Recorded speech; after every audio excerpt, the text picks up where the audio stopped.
Olá, seja muito bem-vindo ao podcast Na Malha Fina.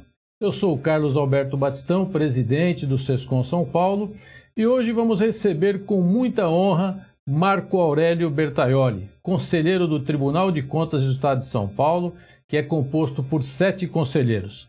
Essa é uma nova iniciativa do Sescom Web TV, que propõe a fornecer conteúdos relevantes com personalidades que tragam discussões aprofundadas e importantes conteúdos ao mercado contábil e ao empreendedorismo em geral.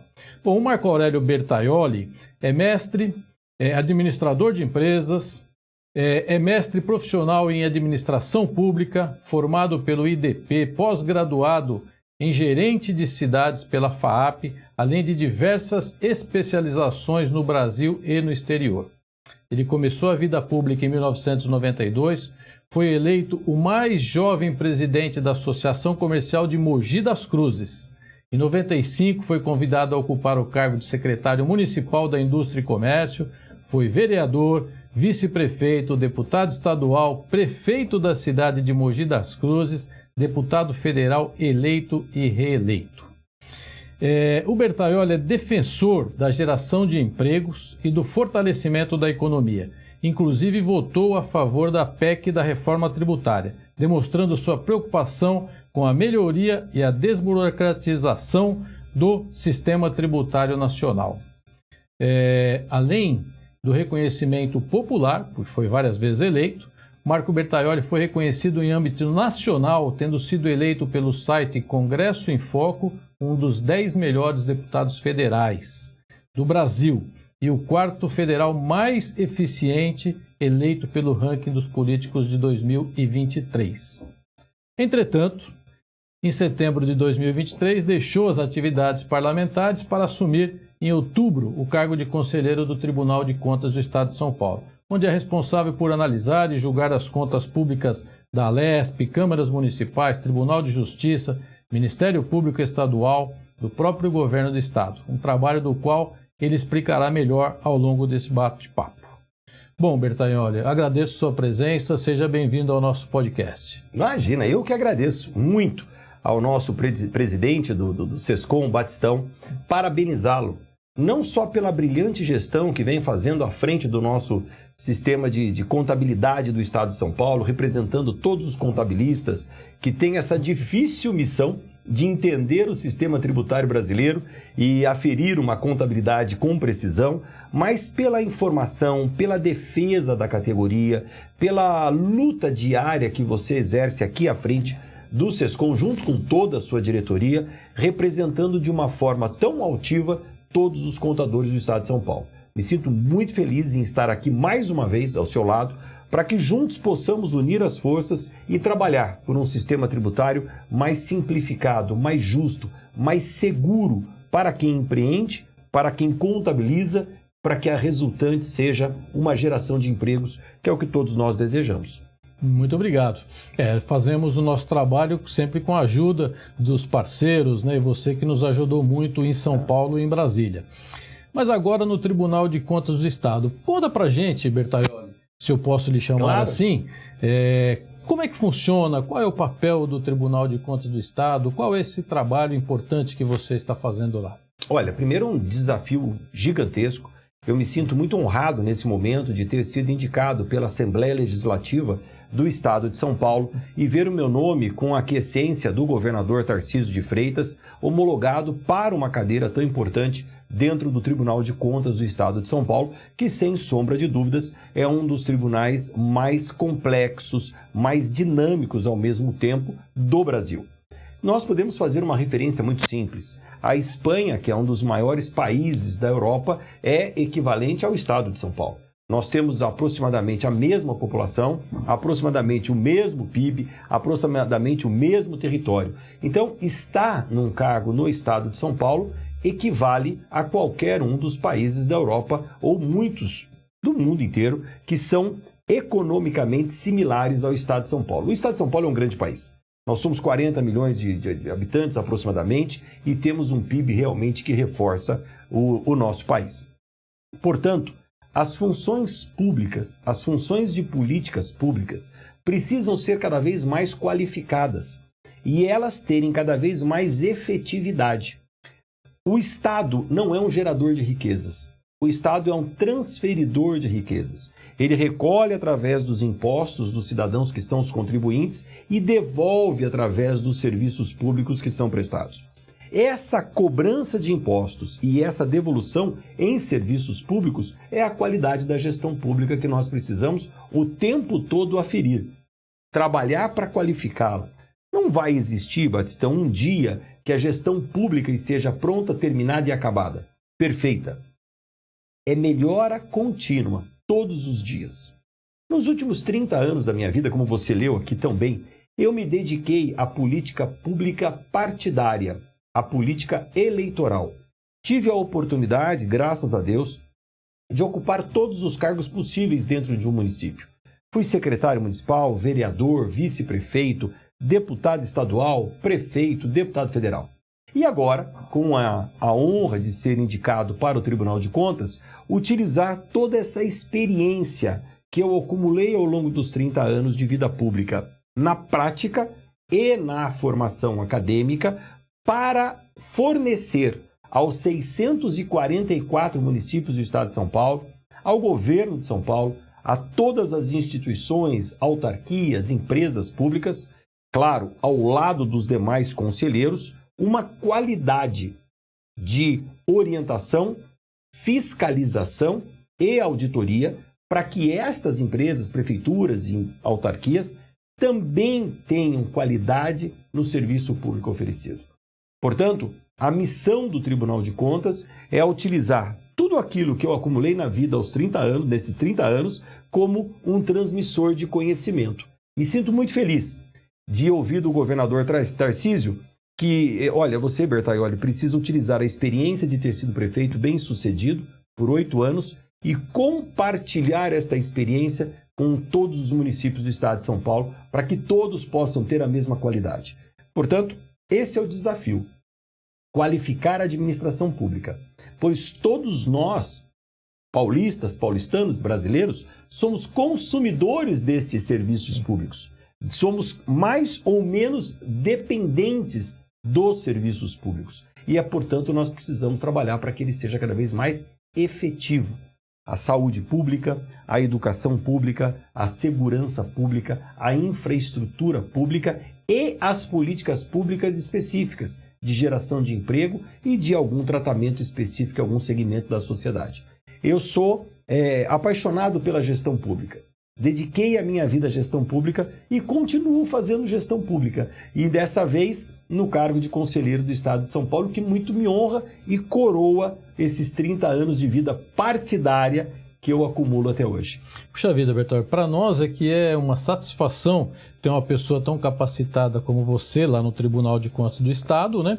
Que conhece tão bem a vida dos cidadãos, né? Porque você atuou como prefeito e sabe como é que funciona, e conhece tão bem a vida dos empresários e dos pequenos empresários, né? Então, ter você lá, para nós, é muito gratificante, é uma segurança. A gente sabe que tem outras pessoas também capacitadas no tribunal, mas é muito importante. O tribunal, como é que funciona? Ele é um órgão de julgamento, de fiscalização, ele está sempre depois do acontecido, ele consegue ser preventivo? Como é que funciona para ter, de fato, trazer essa eficiência do Estado, como você colocou? Das duas formas. Constitucionalmente, o tribunal é o órgão fiscalizador e julgador dos atos da gestão pública ou das contas do governo. O balanço do governo, de uma prefeitura municipal, o balanço de uma câmara municipal, o balanço de uma empresa pública, ele é aferido pelo Tribunal de Contas, que emite um parecer sobre essas contas de modo favorável ou desfavorável, se todos os parâmetros constitucionais e as legislações estão atendidas. É exatamente o trabalho que o contador faz perante o fisco do balanço de uma empresa de grande porte. Além disso, dentro dos atos de gestão, que são os atos praticados pelos ordenadores de despesa, o tribunal tem um poder um pouquinho além, o poder de julgador em última instância. Ele pode condenar ou não aquele ato de gestão. Portanto, o poder do tribunal é bastante extenso. Além disso, nos últimos anos, principalmente após a constituição de 1988, os tribunais de contas também vêm atuando na prevenção, seja na análise prévia de um processo licitatório que uma prefeitura vai fazer, e antes desse processo licitatório ser concluído, o Tribunal de Contas aferir a sua qualidade, esse é um papel do Tribunal de Contas, mas também através da orientação. Por exemplo, o Tribunal de Contas de São Paulo tem 2 instrumentos de aferição muito importantes. A Escola Pública de Contas, que é uma escola de formação, orientação, capacitação de agentes públicos, e essas aulas acontecem em todo o estado de São Paulo, em todas as administrações regionais que o tribunal detém, são 20 por todo o estado de São Paulo, e também um trabalho desenvolvido especialmente pelo conselheiro Sidney Beraldo, que é o trabalho do IEGM, o Índice de Efetividade da Gestão Pública. Eu vou aqui traçar um paralelo bem simplista para que todos entendam. O IEGM é um índice que afere a qualidade das finanças, a qualidade da saúde, a qualidade da educação, a qualidade do planejamento, a qualidade da transparência pública, a qualidade da gestão de uma prefeitura municipal. O prefeito municipal, ele precisa olhar para esses índices que são emitidos pelo tribunal e para todos os outros aconselhamentos do tribunal como um insumo para a sua gestão. O prefeito moderno é aquele que se vale do Tribunal de Contas para melhorar a qualidade da sua gestão. Porque o prefeito não foi eleito para ser o técnico burocrático da prefeitura municipal. Muitas vezes, o prefeito não conhece o regramento público. Ele é um dentista, ele é um contador, é um advogado que vai à prefeitura municipal como um representante político da comunidade. Dentro da prefeitura existem todas as estruturas burocráticas, mas que em prefeituras muito diminutas, prefeituras pequenas, aqui do interior do estado de São Paulo, o quadro colaborativo de recursos humanos às vezes é muito limitado, seja pela falta de mão de obra ou pelos salários baixos que essas prefeituras pagam. Quando o novo CEO da Lojas Americanas assumiu o cargo, qual foi a primeira coisa que ele fez? Ele contratou uma auditoria externa para que faça uma tomografia computadorizada da empresa e possa fornecer subsídios para que ele possa navegar naquela gestão. O prefeito pode e deve olhar o controle externo exercido pelo Tribunal de Contas como uma grande auditoria que vai fornecer insumos de como ele vai ajustando a administração. O prefeito moderno utiliza-se do conhecimento do Tribunal de Contas para qualificar a sua administração. Portanto, todo o conhecimento acumulado no tribunal, seja de um conselheiro, ou seja de um conselheiro que foi prefeito, como é o meu caso, seja dos nossos auditores, que são muito qualificados, dos nossos agentes de fiscalização, que são muito preparados, servem como insumo de trabalho para as prefeituras municipais. Ou seja, o prefeito deveria, se ainda não o faz, utilizar todo o conhecimento, toda a expertise, toda a tecnologia, a suporte dado pelo Tribunal de Contas do Estado para uma melhor gestão no seu município. E não como inimigo fiscalizador. E não como inimigo, exatamente. É isso. É orientador. É um orientador. A gente tem ouvido bastante hoje da Receita Federal dizendo que a Receita Federal vai ser orientativa e não mais punitiva. Nós estamos aguardando isso para que de fato funcione. Houve uma mudança significativa na Receita Federal quando nós aprovamos no Brasil o instrumento do contribuinte legal. E eu fui o relator dessa legislação, me sinto muito orgulhoso em ter deixado esse legado para o Brasil através do meu mandato de deputado federal. Mas a premissa fundamental da lei do contribuinte legal é exatamente essa, Batistão, que você colocou.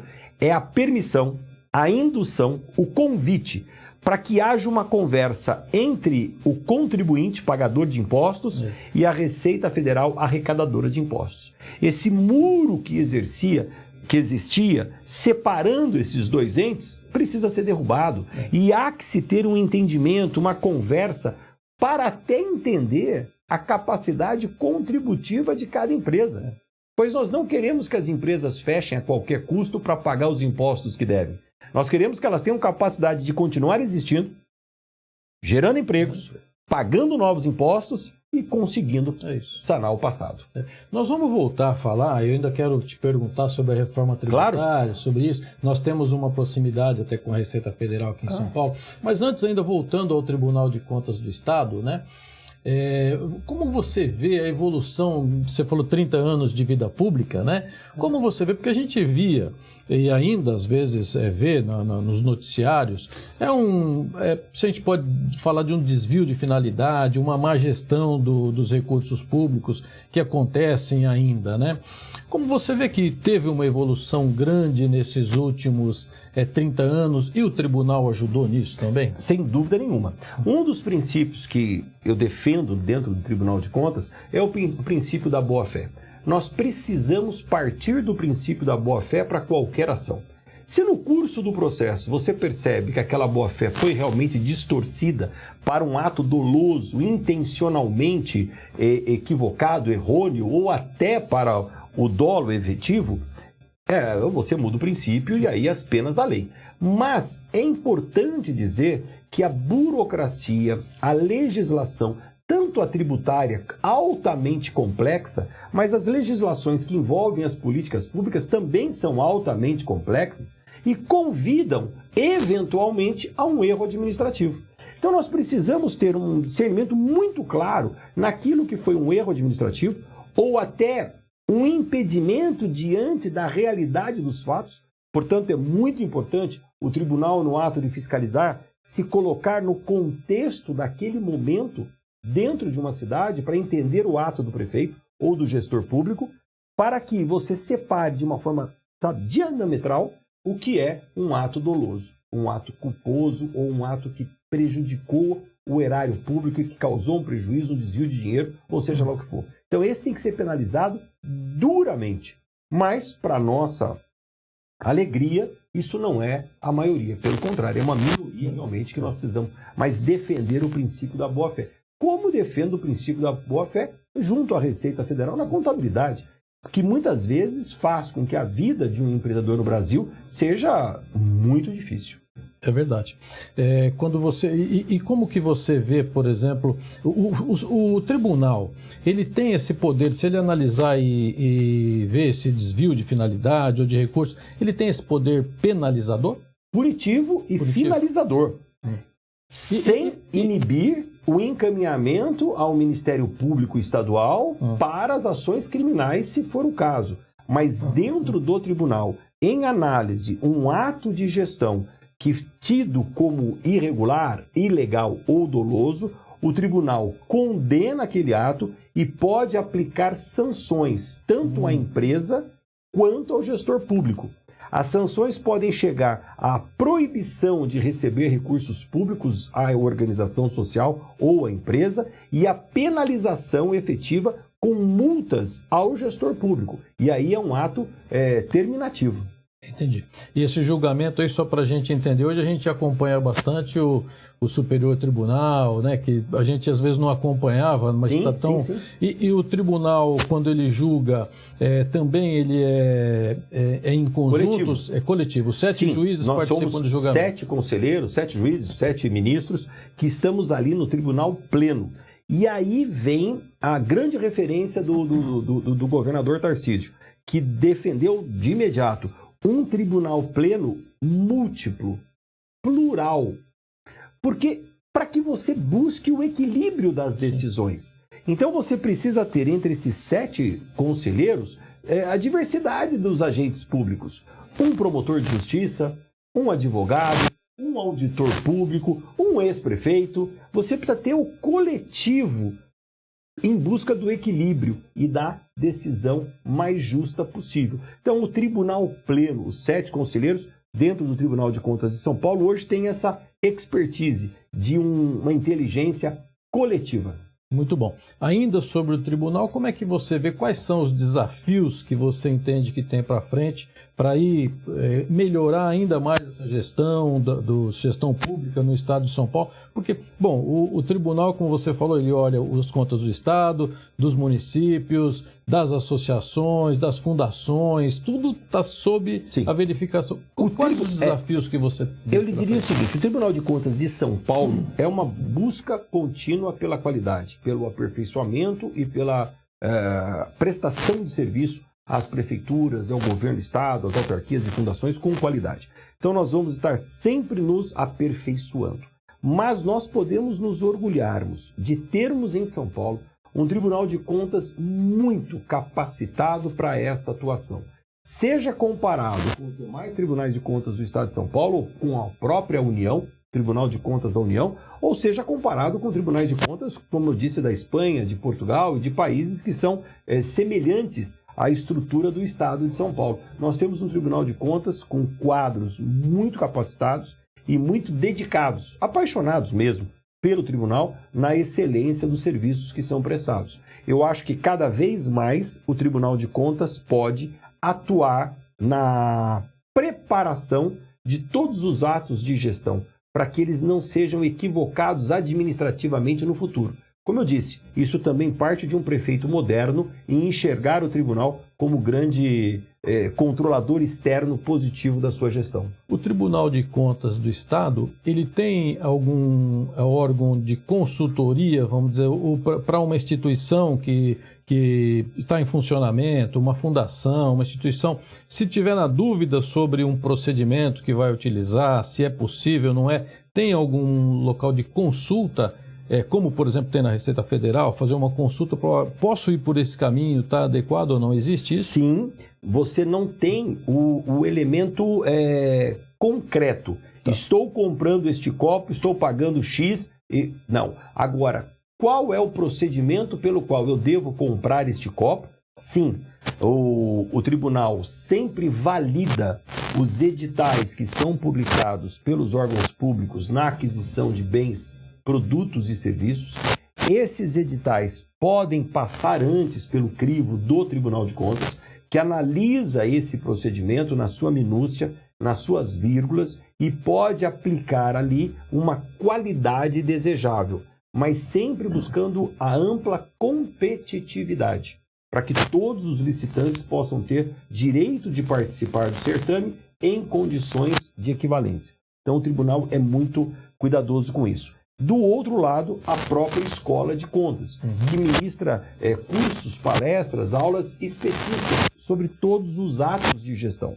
Portanto, mais uma vez eu reitero, o Tribunal de Contas é o grande aliado da gestão pública moderna. Ok. Fica a dica para prefeitos, para administradores de entidades, de instituições que queiram fazer de uma forma adequada. O Tribunal de Contas do Estado está aí com a Escola Paulista de Contas, que pode orientar. É importante utilizar isso de forma preventiva para evitar um problema futuro e para agir de forma adequada na sua instituição. Bertaioli, agora mudando um pouco de assunto, né? Nós sabemos que você é um defensor do empreendedorismo, já falamos sobre isso aqui. Dentro de ser um defensor do empreendedorismo, tem uma sinergia com o Sescom São Paulo na questão tributária, sempre defendendo o melhor ambiente de negócios, uma simplificação na tributação, uma segurança jurídica, uma organização para as empresas lidarem com maior segurança. Eu queria saber como que você vê a aprovação da reforma tributária e quais os cuidados que nós temos que ter, ficar atentos agora para evitar que isso saia do caminho adequado. Olha, presidente, nós precisamos, no meu modo de ver, separar em dois momentos. O que nós tínhamos e para onde nós estamos caminhando. O sistema tributário brasileiro, ele é o único do mundo. Nenhum país utiliza o sistema tributário que nós utilizamos. Segregados em impostos municipais, impostos estaduais e impostos nacionais, impostos da nossa federação. Segundo, esses impostos são complexos entre si e muitas vezes concorrentes entre si, o que estabelece a famosa concorrência desleal, a competitividade por atrair empresas de uma forma que denigrem a própria arrecadação, a competição interestadual. Além disso, do ponto de vista do empreendedor, são impostos muito complexos de serem aferidos com qualidade, para que o contribuinte tenha tranquilidade que está em dia com as suas obrigações. Nós somos defensores do sistema simples de impostos pagos pelas micro e pequenas empresas. E eu repito sempre isso. O simples é bom porque é barato? Não, ele não é barato. E é um equívoco quando dizem que o valor pago pelas micro e pequenas empresas seja diminuto em relação às empresas de médio e grande porte. O simples é bom simplesmente porque é simples. Não é pelo valor aferido, é pela facilidade do pagamento do imposto. Aonde no ato de uma fiscalização, aquela empresa não tenha dúvida de que ela pode abrir o seu livro contábil para qualquer fiscal e estar segura de que está absolutamente em ordem, porque pagou a guia do Simples mensalmente de acordo com o faturamento. Ponto. É simples, por isso é bom. Quando você vai para o lucro presumido ou para o lucro real, a possibilidade de discernimentos diferentes sobre o mesmo ato de registro é muito grande. Então, não existe a tranquilidade para o empreendedor que absolutamente tudo aquilo que ele fez está correto. Principalmente se tratando de uma empresa que tenha ramificações em vários estados brasileiros. Aí é uma parafernália insuportável. É a substituição tributária, é o crédito acumulado num outro governo que você acha que vai receber de volta e nunca mais vai ver a cor daquele dinheiro. Então, é contraproducente o sistema tributário que nós estamos vivendo. Além disso, é um dos mais caros do mundo. E é caro de uma forma muito nefasta, porque nós não sabemos quanto pagamos. Então, eu vi durante a reforma tributária algumas pessoas comentando que vai aumentar de X para Y, e é claramente um chutômetro, porque ninguém é capaz de dizer quanto nós pagamos de impostos num produto que tem uma longa produção e ele esteja ali na fase de um produto acabado. Por exemplo, nós estamos aqui usando um blazer. Qual é realmente a carga tributária sobre esse blazer? Desde a linha, da lã, passando por todas as etapas produtivas, acumulando imposto em cadeia, que vão se somando e sendo pagos sobrepostos até o imposto final, é capaz de nós termos um cálculo estimado, que nós pagamos R$100 nesse blazer e R$50 talvez seja efetivamente o preço do blazer e os outros R$50 sejam impostos acumulados ao longo da cadeia produtiva. Portanto, nós temos um sistema tributário nefasto, de difícil compreensão, impossível de ser cumprido, caro e não auditável do ponto de vista valor final. Então, nós não podemos continuar convivendo dessa forma.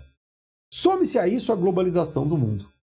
Nós não estamos mais competindo entre São Paulo e Minas Gerais, aonde uma empresa se instala aqui em Camanducaia, na divisa, porque São Paulo tem um ICMS menor do que São Paulo. Essa competição interestadual, que é ruim, ela é o menor dos problemas diante da competitividade mundial que o nosso país precisa exercer para continuar sendo um agente do mundo de interação de mercadorias globais e gerando emprego no nosso país, que é o que nós desejamos. Portanto, nós não podemos continuar com o sistema tributário que nós temos. Sobre todos os aspectos, nós não podemos continuar. Muito bem, para onde vamos então? Seria muita audácia nossa, brasileiros, querermos inventar um novo sistema tributário. É capaz de nós complicarmos mais do que já existe. Portanto, nós precisamos olhar para o mundo.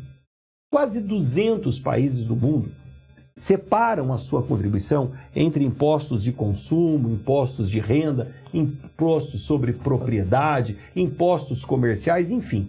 Mas quando você fala sobre o consumo, o imposto utilizado em mais de 200 países do mundo é o IVA. É o imposto sobre o valor agregado, aonde você agrega, como o nome diz, durante a cadeia produtiva aquele imposto e no final todos pagam a mesma coisa. E essa alíquota precisa ser aferida. O IVA ele é utilizado de uma forma dominante no mundo, o que vai nos facilitar o comércio internacional. Portanto, eu defendo que nós utilizemos no Brasil o IVA, da forma que ele foi votado na Câmara dos Deputados. Há algumas regulamentações que precisam ser feitas. A primeira delas, e a mais conhecida, a mais importante, é qual a alíquota do IVA que nós vamos pagar. Há um compromisso do governo que esta alíquota será aquela absolutamente condizente com a arrecadação atual, que a gente não arrecade nem a mais nem a menos. E aí você tem 3 divisões: o IVA dos produtos gerais, o IVA sobre os produtos essenciais e um IVA sobre produtos que sejam ruins e prejudiciais à saúde. Um imposto que vai ser utilizado pelo governo como imposto regulador de mercadorias. Muito bem. Fala-se em torno de 25% essa alíquota. Se nós imaginarmos que nós estamos somando o IPI, o ICMS, o Imposto de Renda Pessoa Jurídica, o ISS, os impostos sobre produção, PIS e COFINS, tudo isso vai dar em torno, o Imposto de Renda Pessoa Jurídica não, PIS e COFINs, tudo isso vai dar em torno de 25%. Mas que seja 2 a mais ou 2 a menos, o importante é nós nos livrarmos da parafernália contábil que vem nessa cadeia produtiva. Então eu acho que agora, e o SESCOM tem um papel fundamental sobre isso, é exercer uma fiscalização para que na regulamentação dos itens da reforma tributária não sejam exagerados. E aí vai uma desconfiança. Eu defendo que a gente comece com uma alíquota justa e menor e, se for preciso, calibrá-la no futuro. Não o inverso, porque se nós colocarmos uma alíquota elevada, dificilmente o governo daqui a 2 anos vai reconhecer que arrecadou mais do que esperava, portanto dá para diminuir a alíquota. Quando a gente ganha mais, a gente gasta mais. Mas né? O governo vai gastar antes de receber. Então, eu defendo uma alíquota que seja plausível. E qual alíquota é essa? Não vamos inventar o mundo. Vamos olhar o que o mundo faz. Uma alíquota modal padrão que o mundo utiliza é na ordem de 25%, que é o que nós esperamos que seja no Brasil, entre 20% e 25%. É bom, o Bertaioli falou de toda a dificuldade da parafernália tributária que tem hoje, né? Vocês imaginam a vida do contador que tem que ler a legislação, sai várias legislações por dia, ler, aplicar, e depois a Receita Federal ou o fisco em geral tem 5 anos para olhar. Olha a insegurança jurídica que nós estamos. Né? As normas técnicas que são publicadas diariamente. Agora, você falou, lógico, claro que você não consegue ser igual para todos. Alguns produtos, alguns serviços podem ter um aumento, o serviço normalmente poderá ter, porque o ISS, PIS e COFINS são menores do que essa alíquota de 25%, mas nós temos que lembrar que quem está no meio da cadeia transfere crédito, então às vezes o seu produto pode até ficar mais barato com isso, e alguns que tem de fato grande compras, né? O comércio, a indústria no consumo, os produtos devem ficar mais baratos, deveriam ficar mais baratos, uma vez que eu vou me creditar de tudo. Agora, é isso que eu vejo a preocupação, né? Os que o tributo pode aumentar, quererem aumentar o preço. E os que o preço diminui, né? Porque o custo diminuiu por conta do tributo, diminuírem de fato o seu preço, porque é isso que vai fazer a economia crescer. Você entende que isso vai acontecer? E lógico que isso não é uma função do Tribunal de Contas fiscalizar, porque claro. é a economia privada, mas você vê como que se fiscaliza, como que se olha para que uma indústria, um comércio ou um prestador de serviço que vai ter seu custo diminuído, porque o imposto diminuiu, de fato ele diminua aquele preço para ajudar a economia. Olha, é claro que nós temos as distorções, os desvios dentro do sistema tributário atual, aonde nós temos algumas categorias que gozam de benefícios fiscais bastante exagerados. No âmbito do Tribunal de Contas do Estado de São Paulo, nós estamos analisando as contas do governo do Estado de São Paulo.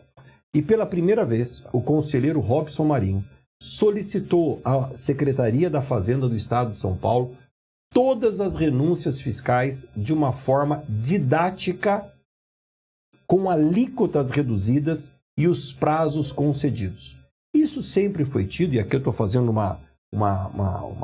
um anúncio bastante importante no seu programa, Batistão, isso sempre foi tido como uma caixa preta, uma caixa de difícil acesso. Quais os produtos que gozam de benefícios fiscais do Estado de São Paulo? Portanto, distorções no sistema tributário já existem. O governador Tarcísio determinou que a Secretaria da Fazenda entregue ao Tribunal de Contas todos os atos de renúncias fiscais, com as suas datas de validade, e vai aferir um a um, porque muitas dessas renúncias fiscais foram concedidas no passado, aguardando um retorno para a sociedade, ou de empregos, ou de investimentos. E depois isso nunca foi checado, se verdadeiramente correspondeu ao benefício concedido. O Tribunal de Contas vai fazer essa contabilidade agora, se aquilo que foi concedido realmente gerou as oportunidades colocadas no projeto que concedeu o benefício fiscal. Portanto, distorções existem em todos os sistemas. É humanamente impossível que a gente vá para um sistema novo do IVA e a gente não tenha algum setor que talvez sofra um aumento na sua carga tributária e algum setor que não sofra um decréscimo na sua carga tributária. Mas eu posso afiançar que, na média, todos vão estar mantidos. Agora, nos últimos anos, nós temos dois fenômenos, não só no Brasil, mas no mundo, que vão ser afetados e é isso que a gente precisa distinguir. Primeiro, serviço e comércio. Hoje já não há uma diferenciação efetiva entre o que é serviço e o que é comércio, pois nós vivemos num mundo de serviços que oferecem produtos embutidos. Quando você aloca, por exemplo, um software para o seu computador, aquilo é um serviço ou é um produto que você está adquirindo? Essa miscigenação de serviços e produtos é muito mais difícil de fazer como era no passado. No passado era o serviço e o produto muito delineado. Hoje há uma sobreposição. A segunda coisa importante nesse cenário, além de serviços e de produtos, é que houve uma pejotização no Brasil. Muitos prestadores de serviços profissionais liberais saíram da pessoa física buscando um amparo na pessoa jurídica para ter um imposto menor.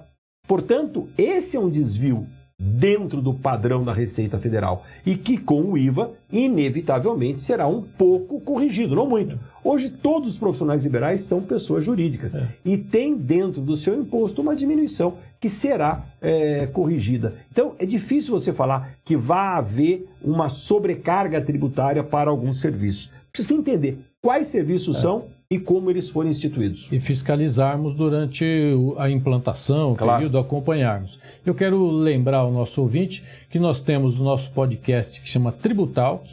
Lá vocês podem ver uma entrevista que nós fizemos com o Bernardo Api, secretário da Reforma Tributária, 2 dias depois de aprovado no Senado, né, no Congresso. Então vocês podem acompanhar. Temos também uma com Felipe Salto, ex-secretário da Fazenda, e vocês podem ouvir e entender um pouco mais sobre a reforma tributária. Deputado, eu quero te dizer o seguinte, que eu particularmente fiquei muito triste quando você saiu da legislatura, lá do Congresso, que era o nosso parceiro, para vir a participar do Tribunal de Contas do Estado. Hoje, conselheiro e juiz do Tribunal de Contas do Estado, pode dizer que a gente está mais aliviado, porque apesar de você não estar lá defendendo as causas com tanto afinco como acontecia, você está aqui e a gente tem a segurança, a tranquilidade de ter um conselheiro do seu nível lá no Tribunal de Contas do Estado. Mas aí eu quero te fazer uma outra pergunta também, já mudando o assunto e falando um pouco sobre reforma administrativa.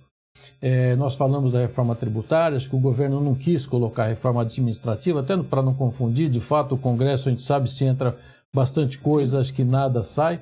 Como é que você vê? E a gente vê que o nosso governo ele gasta bastante com funcionalismo público, ele tem diversas amarras, né, no próprio governo. Tem muitos municípios, você falou que nós temos 645 municípios aqui no estado de São Paulo. Imagino que grande parte deles, se não for a metade, tem menos de 10 mil habitantes, né, e um custo elevado, aí talvez uma reforma política. Como que você vê a necessidade de uma reforma tributária, administrativa, para que o governo também fique mais adequado, mais enxuto, para que o gasto seja mais organizado? Dentro de uma empresa privada, você faz uma reforma administrativa constantemente, porque você tem mais agilidade e o poder da decisão é muito mais rápido. E você vai ajustando os seus cargos, as suas funções, os seus salários, de acordo com a necessidade da empresa. No poder público, a necessidade é a mesma. A agilidade é que não é. Você depende de consensos, de câmaras municipais aprovando aquela modernidade da administração do município. Você depende do Congresso Nacional, das Assembleias Legislativas. E nós temos dentro do poder público cargos e funções e correspondentes salários que não são mais atuais em relação aos serviços que esse governo presta. E você tem muito pouca agilidade, condições de adequar a essas funções. Porque no serviço público, aquele agente que prestou um concurso para agente de fiscalização, dificilmente você vai conseguir mudar a sua atividade, pois qualquer que seja, ele incorre em desvio de função e isso pode ter ali uma consequência severa para quem promoveu esse desvio de função. Então, a administração pública é muito engessada. Na administração privada, você pode fazer absolutamente tudo que não esteja proibido em lei. Na administração pública, você só pode fazer o que esteja permitido em lei. Então, nós somos realmente uma administração pública engessada. E aí não é o certo nem o errado, é a forma que precisa ser. Mas há de se ter uma compreensão, principalmente dos legisladores, que possam ter maior agilidade nas análises dessa modernização que a máquina pública precisa passar. O problema é que, normalmente, essas análises, que deveriam ser técnicas e objetivas, elas são contaminadas por um ambiente político, partidário e muitas vezes ideológico. Nós estamos vivendo no Brasil, e assim como no mundo inteiro, um momento muito difícil da administração político-partidária. Porque nós estamos todos sendo contaminados pelas posições ideológicas, quando no primeiro momento nós deveríamos estar apenas contaminados pela questão da eficiência do serviço público. Quando uma viatura da polícia vai à rua, ele oferece segurança a todos, independente se você é de esquerda ou de direita. Mas esta tendência, que não é só no Brasil, ela é mundial, se acentua e você não consegue, dentro da sua própria família, ter discussões políticas um pouco mais aprofundadas que não incorram em A ou em B. E aí você não consegue nem defender a tua tese. Porque as pessoas entendem que quando você defende a sua tese, você está automaticamente agredindo o outro lado. E assumindo um lado obrigatoriamente. E nem sempre isso é verdade. Portanto, a política partidária no Brasil também tem alguns pontos que estão melhorando. Por exemplo, o fim daquela pluralidade partidária. Nós chegamos ao absurdo de ter no Brasil 35 partidos políticos. O sistema partidário no Brasil está passando por um enxugamento de número de siglas. E nós devemos agora, em 2026, talvez no máximo 2030, chegarmos a 5 siglas partidárias no Brasil, 6 siglas partidárias no máximo, com expressividade. E essas siglas sejam cada vez mais representantes da ideologia que você tenha afinidade. Antes você tinha uma sopa de siglas, de letras, que você não sabia nem o que era esquerda, o que era direita, nem um balaio de gato. Hoje, isso está cada vez mais evidente. Após esse período, nós vamos precisar ter uma acomodação visando a administração pública. Ela precisa ser mais ágil e hoje nós temos uma administração pública lenta do ponto de vista de ajuste. A reforma tributária, muitos defendem que ela deveria ter sido feita até antes da tributária. Administrativa. Exatamente para você saber exatamente qual o tamanho do Estado, quanto ele custa para que você daí derive para a reforma tributária. É o mundo ideal, o mundo perfeito, e não é o mundo que nós vivemos. Portanto, eu acredito que a gente precise ter as ambas juntas. Quer ver um exemplo prático? Nós votamos um trecho da reforma tributária o ano retrasado, que foi o sistema de imposto de renda, onde nós diminuímos o imposto de renda da pessoa jurídica nas empresas e passamos a taxar os dividendos. Tem uma lógica no que é hoje. E tem uma lógica na taxação dos dividendos. Nós precisamos saber em que momento o Brasil se encaixa para ver qual dessas duas lógicas contribui mais com o desenvolvimento do Brasil. Na década de 90, o Brasil optou em ter uma taxação muito elevada, 25% de imposto de renda pessoa jurídica, que é uma das mais altas do mundo. É um absurdo você ter 25% de imposto de renda pessoa jurídica antes do lucro para poder depois fazer o pagamento dos dividendos sem nenhuma taxação. O que é um engano. Você já taxou antes. Você já taxou nos 25%.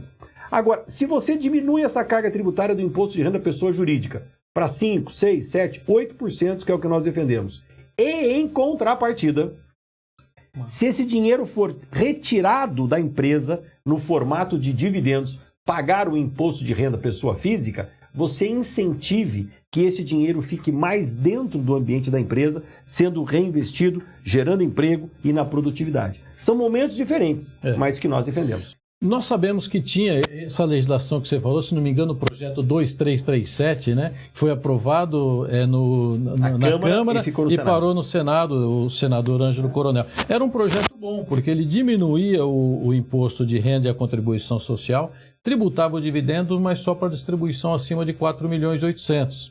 Então, os pequenos empresários, eles teriam, de fato, uma redução do imposto. Modéstia à parte, emenda minha, projeto meu, que foi aprovado, excluindo as micro e pequenas empresas da taxação dos dividendos. Olha, eu quero dizer uma coisa a você aqui, para todos os contabilistas do Estado de São Paulo.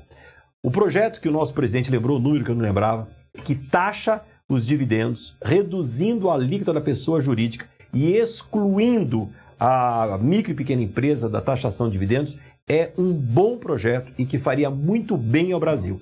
Pena que não foi completamente entendido, pena que muitas categorias profissionais, de empresários, não entenderam porque olharam para o seu próprio negócio e foram contra. E o projeto está parado no Senado Federal. É um ótimo projeto para quem quer o desenvolvimento do Brasil.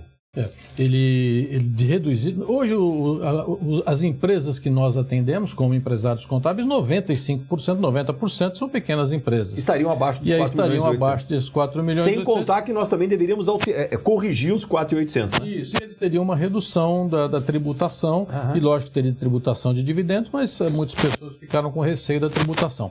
Mas ainda voltando um pouco na reforma administrativa, só para pegar mais uma pergunta sua.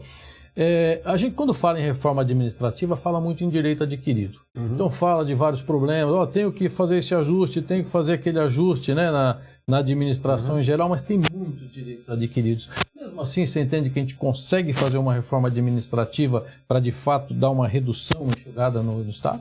Eu acho que nós precisamos fazer uma reforma administrativa e valorizar cada vez mais o bom funcionário público.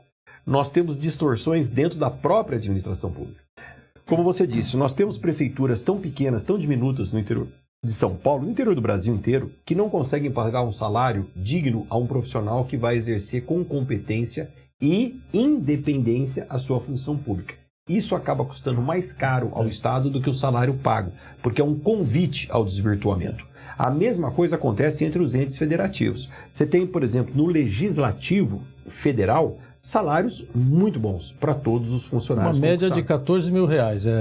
Mas quando você vai para o Executivo, esses salários não são tão bons assim. Então, a estabilidade aliada a bons salários, mas com um controle de qualidade efetivo, faz com que esse funcionário seja efetivamente blindado de qualquer adversidade, qualquer intempérie da natureza que possa inferir na sua profissão, no seu trabalho. O secretário Mansueto Almeida, eu lembro bastante dele falar, o grande problema é que o funcionário público, no legislativo, executivo, ele já entra com um salário muito alto. E aí, às vezes, ele não tem a vontade, o ânimo de ter um crescimento. É um outro aspecto. O funcionário público hoje, com o teto remuneratório que nós temos no Brasil, com os salários do ministro do STF, ou do presidente da República, ou do governador, quando o concurso é realizado, a diferença entre o salário de ingresso e o teto da carreira é muito pequeno.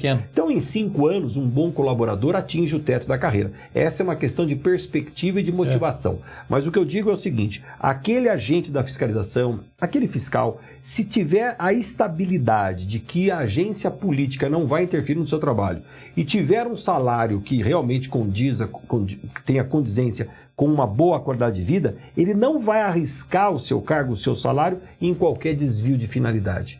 Então, o que mata o nosso país é a corrupção.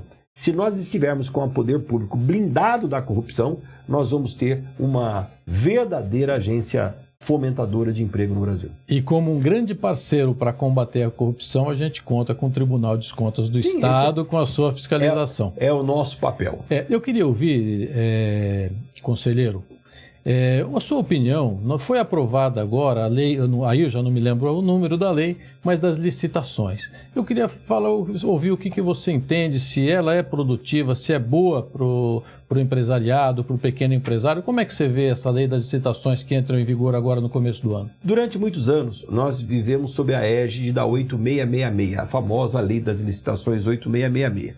E essa lei perdurou aí por décadas. Uma boa legislação naquele momento que foi implementada. Também tivemos nos anos 2000 a Lei de Responsabilidade Fiscal.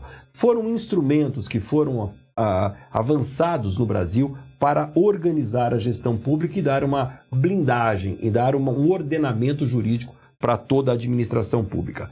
Agora, a 8666 precisava de atualizações. E o Congresso Nacional trabalhou durante muitos anos numa nova legislação que permitisse o avanço da Lei 8666 com o momento atual. Quer ver uma coisa simples, por exemplo? Na Lei 8666, você abre um processo licitatório para comprar um produto qualquer. Várias empresas se inscrevem como licitantes para vender aquele produto. A primeira coisa que o poder público precisaria fazer é pegar os documentos daquelas 10 empresas licitantes e verificar se toda a documentação estava em ordem. Detalhes, processos, certidões, balanços. Depois habilitava aquelas empresas que estivessem em ordem. Por exemplo, das 10, 6 estavam em ordem. Com essas 6, ia para a abertura dos envelopes com os preços ofertados para verificar qual era a empresa vencedora. É óbvio que isso é um contrassenso, é contraproducente você analisar 10 empresas com profundidade, sendo que apenas uma delas será a fornecedora do produto. Então, a inversão da ordem. Você tem 10 empresas licitantes, abre o envelope. A vencedora, você examina a documentação se ela está apta a vencer. É muito mais rápido, é muito mais produtivo, é a vida como ela é. Isso o governador Serra, quando era governador de São Paulo, defendeu e aplicou com bastante competência. Então são algumas inovações como essa que a 14133, que é a nova lei de licitações, traz e deixa mais ágil e mais seguro o processo. E traz uma série de outras novidades, como por exemplo, uma consulta pública antes da abertura do processo licitatório, para que haja um diálogo competitivo entre o poder público. Por exemplo, você vai abrir uma licitação numa prefeitura para comprar um software de gestão de medicamentos. Na verdade, nem a prefeitura sabe direito o que ela quer comprar. Ela precisa ter uma expertise de consultar o mercado, de dialogar com todas as empresas fornecedoras, de aprender as especificidades de cada software, para depois fazer um processo licitatório e entender o que ela quer comprar. Isso antes era proibido, era difícil de ser executado. Hoje isso faz parte do processo de licitação. E até a negociação competitiva, que antes era proibida. Ou, por exemplo, você tem uma empresa que venceu a licitação para construir um prédio público por R$1 milhão. Por que mesmo sendo ela vencedora com R$1 milhão, eu não posso repactuar após ela vencer alguns itens? Como, por exemplo, prazo, preço. Isso também são ajustes que passam, mas aí teriam que ser feitos aditivos, complexos. Hoje você pode ter um diálogo com esses fornecedores, sempre gravado, transparente, público. Então a 14133 traz uma série de inovações, inclusive no que diz respeito às micro e pequenas empresas. Que bom, então a 14133, essa lei das licitações, ela pode trazer benefícios aí aos pequenos empresários. A gente tem que ver ela como analisar um pouco mais essa legislação, porque ela pode ser boa para o empresariado em geral. Eu acho que ela é muito benéfica, principalmente para as micro e pequenas empresas que precisam se qualificar para aproveitar o maior mercado comprador do Brasil, que é o mercado público. Ela se aproximou do que acontece na iniciativa privada, né? Exatamente. Que a forma que é feita, as licitações da iniciativa privada, as compras são feitas nesse formato, ela se aproximou. Deputado, conselheiro, você sabe que a classe contábil tem um grande apreço por você, pelo seu trabalho, né, pela sua seriedade e por tudo que você defendeu no Congresso Nacional, também quando você atuou quando era prefeito e nas outras funções que ocupou. Quero saber se você quer deixar uma mensagem aos nossos associados, os empresários contábeis, aí você quer deixar uma mensagem para todos eles. Olha, primeiro, as minhas atuações e convicções continuam as mesmas.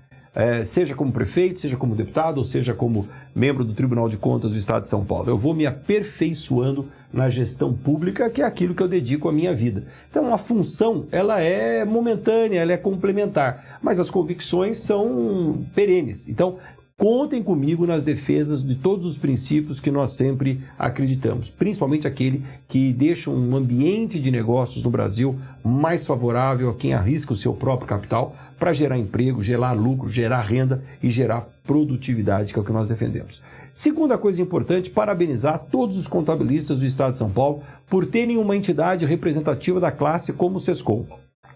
Uma entidade moderna, madura, absolutamente atuante diante de todos os obstáculos e desafios que os contadores recebem diariamente. E ter um presidente que é participativo. O Batistão é um presidente que vai à frente do seu tempo, que vai à frente dos seus obstáculos, que dirime as dúvidas, está sempre presente em Brasília, sempre presente em São Paulo, e acho que juntos a gente pode exercer o que é de mais importante nesse momento, a orientação aos nossos associados, vocacionalmente micro e pequenas empresas, para que possam aferir com qualidade o fruto do seu trabalho.